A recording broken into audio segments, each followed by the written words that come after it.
Okay, I have here a very simple list, okay, inside the Microsoft Excel spreadsheet.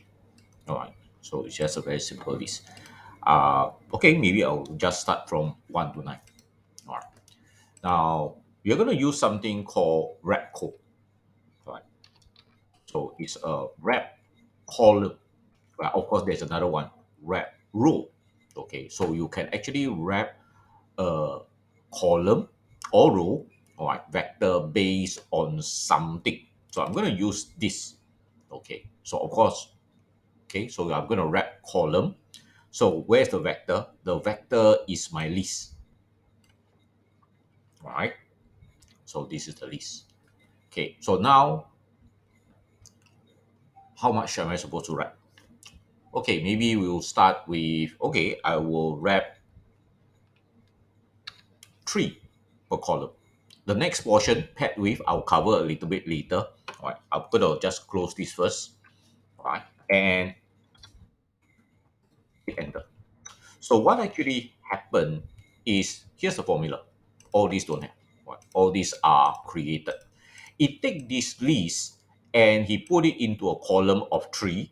Then it will wrap to the next, then the next, and so forth. That is how this particular formula actually work. But let's say I put a 10. Now it will not wrap so nicely. Right? It will not wrap so nicely. So this will have to change all the way to 11. Right? Cover to here. See? B2 to B11. I will still leave it as 3. Right? And I will wrap. So 1, 2, 3, 1, 2, 3, 1, 2, 3, 1 left. And because it's not able to fill in, all right, the last two portion, it is not available, no data. All right. But I don't quite like this. All right. So what can I do? Well, that is where the last portion actually come in. So what do you want to pad it with? So maybe I just want to pad it with a space. Right. So now if I hit enter, this is a space. This is a space. So whatever that is left over, right, instead of using the not available, it will be a space.